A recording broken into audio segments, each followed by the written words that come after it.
2020 அக்டோபரில் பிரான்சில் ஒரு பள்ளியில் நடந்த சம்பவம் உலகை அதிர்ச்சியடைய வைத்தது. பிரான்சில் உள்ள ஒரு பள்ளியின் ஆசிரியர் பெயர் சாமுவேல் பட்டி. இதில் சில விஷயங்கள் உங்களுக்கு தெரிந்திருக்கலாம். இன்று வீடியோ செய்ய காரணம் அந்த வழக்குடன் தொடர்புடைய தீர்ப்பு வெளியானதுதான். 8 பேர் குற்றவாளிகள் என்று கூறப்பட்ட போது நாளை அதன் முழு தீர்ப்பு வெளியிடப்படும். என்ன நடந்தது என்று பார்க்கலாம். அங்கு ஆசிரியர் வகுப்பு எடுக்கிறார். அவர் புவியியல் பாடத்தின் முக்கிய ஆசிரியர். அவர் அதனுடன் பேசும் சுதந்திரம் பற்றியும் வகுப்பு எடுக்கிறார்.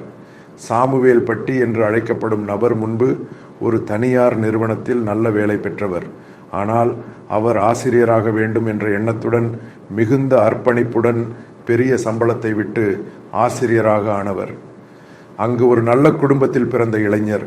அவர் வகுப்பு எடுக்கும்போது ஷார்லி எப்டோ என்ற நிகழ்வை நீங்கள் அறிந்திருப்பீர்கள். அங்கு ஒரு கார்ட்டூனிஸ்ட் கார்ட்டூன் வார இதழில் நபி முகமதை பற்றி ஒரு கார்ட்டூன் வரைந்தார். இதனால் ஏற்பட்ட பிரச்சனைகளுக்கு பிறகு மத தீவிரவாதிகள் அந்த கார்ட்டூன் அலுவலகத்தை தாக்கினர். அங்கு சென்று மக்களை சுட்டுக் கொன்றனர். அப்போது பேசும் சுதந்திரம் என்றால் பிரான்ஸ் என்ன நினைக்கிறது என்பதை அந்த மாணவர்களுக்கு கற்பிக்கிறார். வகுப்பு தொடங்குவதற்கு முன்பு இந்த ஆசிரியர் மாணவர்களிடம் கூறினார், நான் சொல்லப்போகும் இந்த தலைப்பில் அதை கேட்க யாருக்காவது சிரமம் இருந்தால் வெளியே செல்லுங்கள். ஏனெனில் இது மரியாதையின் மொழி. இந்த வகுப்பில் நீங்கள் கலந்து கொள்ள வேண்டாம். அதை முடித்த பிறகு அடுத்த வகுப்பில் கலந்து கொள்ளுங்கள் என்றார். இதனுடன் தொடர்புடைய அந்த வகுப்பில் 13 வயது பெண் குழந்தை முக்கிய கதாபாத்திரமாகும். இந்த பெண் குழந்தையின் குடும்பம் சிரியாவில் இருந்து குடிபெயர்ந்தது, அகதியாக குடிபெயர்ந்தது. இந்த பெண் குழந்தை தகவலை தந்தையிடம் கூறுகிறாள். தந்தை இதை சமூக ஊடகங்களில் நபி முகமதை அவமதித்ததாக கூறி ஒரு பதிவை இடுகிறார். அதாவது வாட்ஸ்அப் மற்றும் சமூக ஊடகங்களில் விரைவில் வைரல் உள்ளடக்கமாக மாறியது. இதனால் அது பெரிய சர்ச்சையாக மாறியது. இதை பற்றி பிரான்ஸ் அரசு கல்வி அமைச்சகம் மிகவும் தெளிவாக கூறிய ஒரு விஷயம் உள்ளது. இது ஒரு பாடத்திட்டம். வகுப்பின் பாடத்திட்டத்துடன் தொடர்புடைய தலைப்பில் ஆசிரியர் வகுப்பு எடுத்தார். மைனாரிட்டி சமூகம் முஸ்லிம் சமூகத்தை அவமதிக்க செய்யவில்லை. ஆனால் இது விரைவில் வைரல் உள்ளடக்கமாக மாறியது.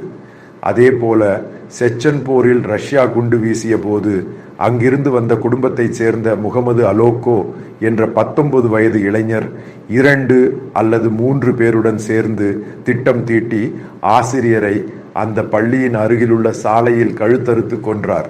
இதுதான் வழக்கு. இது பிரான்ஸ் சமூகத்தில் பெரிய பிரச்சனையாக மாறியது. அதற்கு காரணங்கள் உள்ளன. ஏனெனில் பிரான்ஸ் என்ற நாடு ஐரோப்பிய நாடுகளில், குறிப்பாக அமெரிக்காவை விட அதிக மதங்களுக்கு முக்கியத்துவம் அளிக்கும் கலாச்சாரம் கொண்டது. நீங்கள் புரிந்து கொள்ள வேண்டியது, ஐரோப்பாவில் அதிகமான அகதிகளை ஒரே நேரத்தில் அனுமதித்த நாடு பிரான்ஸ். அப்போது அமெரிக்கா இதை எதிர்த்த போது அப்போது பிரான்ஸ் அதிபராக இருந்த மெட்டரான் அவர் கூறிய ஒரு அறிக்கையை நீங்கள் நினைவில் கொள்ள வேண்டும். அதாவது, அந்த நாட்டின் பட்டினி மற்றும் அரசியல் நிலைமையால் அங்கு வாழ முடியாதவர்களுக்கு பிரான்ஸ் தஞ்சம் வழங்கும். அவர் கூறிய ஒரு அறிக்கை இது. ஏன் அந்த நாட்டிலிருந்து இவ்வளவு பேர் அகதிகளாகவும் அரசியல் நிலைமையால் அங்கு வாழ முடியாதவர்களாகவும் இருக்கிறார்கள் என்பதை முதலில் அறியுங்கள். அதை பற்றி நீங்கள் படிக்க வேண்டும். என்னதான் ஷியா சுன்னி பிரச்சனை? ஏன் அங்கு அரசியல் நிலைமையற்றது? அந்த நாட்டில் பாதுகாப்பின்றி ஒருவருக்கொருவர் கொலை செய்வதற்கான காரணம் என்ன? அதேபோல் ஆப்பிரிக்காவில் உள்ள இஸ்லாமிய நாடுகள், அங்கு என்ன இவையெல்லாம் பிரச்சனைகள். இப்போது உங்கள் முன் நடக்கிறது சூடானின் பிரச்சனை. 2 சுன்னி குழுக்கள் ஒருவருக்கொருவர் அடிக்கின்றனர். அப்புறம் ஷியா சுன்னி என்றால் அப்புறம் சுன்னி குழுக்கள். இதற்கான காரணம் என்ன? அதை முதலில் விளக்குங்கள். அப்பிறகு நீங்கள் மற்ற விஷயங்களை சொல்லுங்கள். அங்கு வாழ முடியவில்லை, உணவு இல்லை, அரசியல் தஞ்சம், அதாவது அகதிகளாக அவர்கள் செல்ல வேண்டிய நாடு ஐரோப்பா மட்டுமே. அமெரிக்கா நிறைய பேரை அனுமதித்துள்ளது. ஆனால் அமெரிக்கா இந்த விஷயத்தில் கடுமையாக உள்ளது. தேவையற்ற விஷயங்களில் தலையிட அமெரிக்கா 9/11க்கு பிறகு அனுமதிக்கவில்லை. ஆனால் பிரான்ஸ் என்றால் எல்லா மக்களையும் அனுமதித்தது. இறுதியில் பிரான்சுக்கு கிடைத்தது இந்த சம்பவம். அதாவது, இந்த ஆசிரியரின் பிரச்சனை காரணமாக பிரான்ஸ் கலாச்சாரத்தை பாதிக்கும் வகையில் அங்கு வந்துள்ள அகதிகள், அதாவது இஸ்லாமிய நம்பிக்கையுள்ள அகதிகள், அவர்கள் அன்றாட வாழ்க்கையை அழிக்கின்றனர். இது ஒரு பிரச்சனையாக மாறியது.